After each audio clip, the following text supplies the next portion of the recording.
터가 좋지 않아서 빛이 사라지던 이상한 원룸. 내가 전에 살았던 원룸에서 있었던 일이야.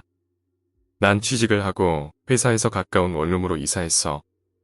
꽤 낡은 건물이었지만 덕분에 월세가 싸기도 했고 입지도 좋은 편이라 기분 좋게 이사했어.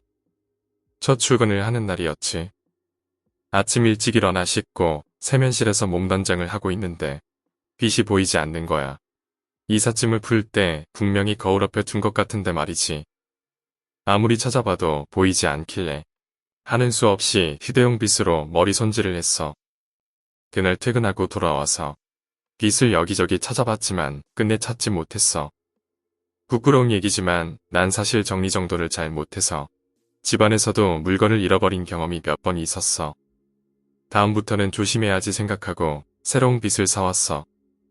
일주일 정도 지났으려나 그 빗도 없어지게 되었지. 세면대라 가구와 벽의 틈새와 가구 위 그리고 세탁기 아래까지도 사사치 뒤져봐도 전혀 보이지 않았어. 이번엔 잃어버리지 않게 조심했었는데 첫 직장 생활로 피곤했나 보다 생각했어. 그리고 또 새 빗을 사왔어.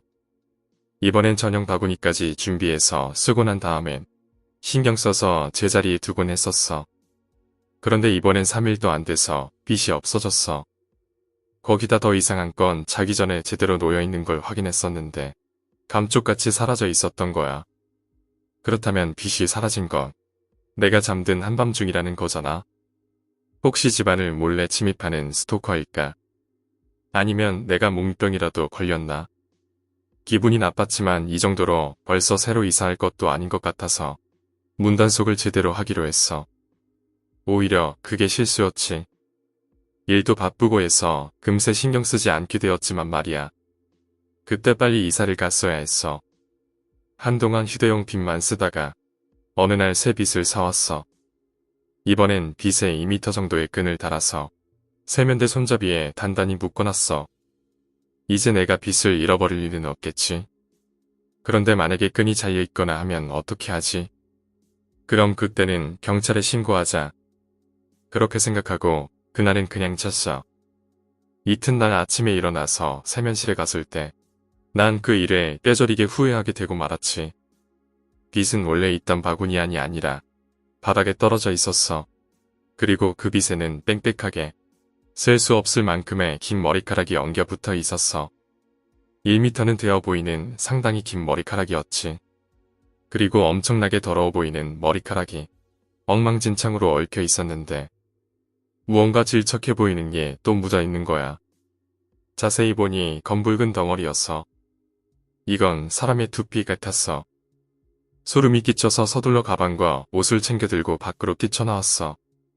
이른 아침이었던지라 회사에 도착할 때까지 누구와도 마주치지 않았어. 그게 또 더 무섭더라고. 회사는 아직 열려있지 않았지만 수희 아저씨에게 부탁해서 겨우 들어갈 수 있었어. 수희 아저씨를 만나고 나서야 간신히 안심이 됐는지 온몸에 힘이 빠져서 털썩 주저앉고 말았어. 수희 아저씨 눈엔 내가 이상해 보였겠지. 회사 화장실에서 몸 단장을 하고 있으니 하나둘씩 동료들도 출근하기 시작했고 하루 종일 바쁘게 업무에 치이다 보니 점점 냉정을 되찾을 수 있었어. 아침엔 갑작스런 공포감에 뛰쳐나왔지만 그건 대체 뭐였을까? 친구에게 상담해 보려 했지만 대체 뭐라고 설명해야 좋을지 몰랐어. 이런저런 생각을 해봤어. 혹시 내가 잠에 취해 있었던 건 아닐까? 혹시 내가 착각했었던 건 아닐까? 그래, 어쩌면 꿈이었는지도 몰라. 이렇게 결론을 내렸지만 아무리 그래도 혼자서 다시 집으로 돌아갈 용기가 나지 않았어. 결국엔 적당히 이유를 붙여서 친구네 집에서 하루 묵기로 했어. 하는 김에 짐을 챙겨야 한다고 함께 우리 집에 들려달라고 부탁하자 친구는 흔쾌히 따라와줬어. 저녁이었지만 아직은 그렇게 어두워지긴 전이었지. 친구와 함께 집으로 들어갔어. 세면실 문 앞에 섰어. 뒤에 친구가 있는 것을 몇 번이나 확인하면서 조심스레 세면실 문을 살짝 열어봤어. 열린 틈새로 들여다보니 바닥에는 아무것도 없었어. 정말 다행이다. 역시 꿈이었구나 하고 생각하면서 문을 활짝 열었어.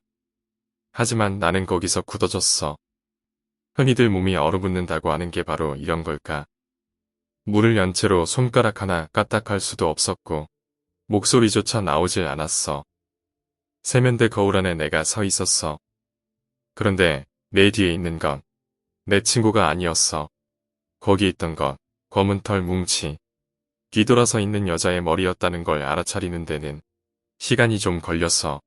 그 머리카락이 엄청나게 헝클어져 있었고 오물이라도 부려놓은 것처럼 더러웠거든.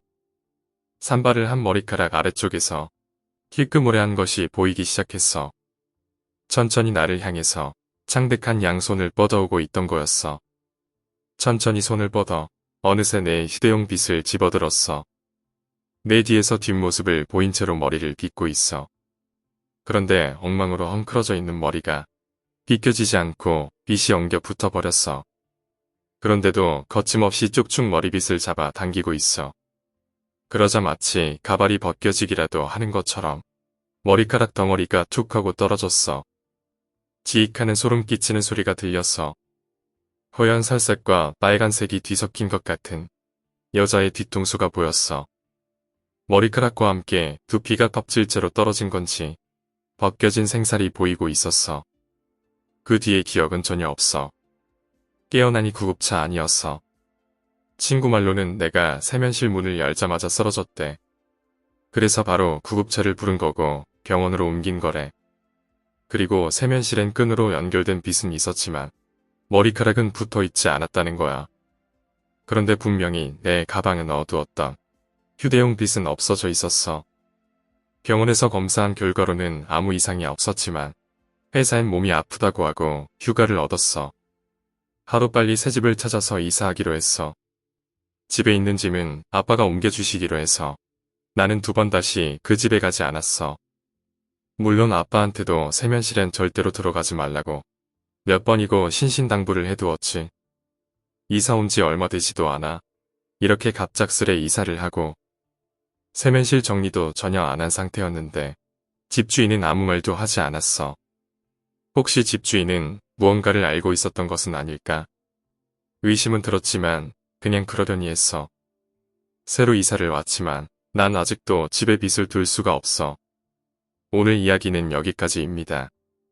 오늘 이야기가 재미있으셨다면 구독과 좋아요, 댓글 부탁드립니다. 댓글은 저에게 큰 힘이 됩니다. 감사합니다.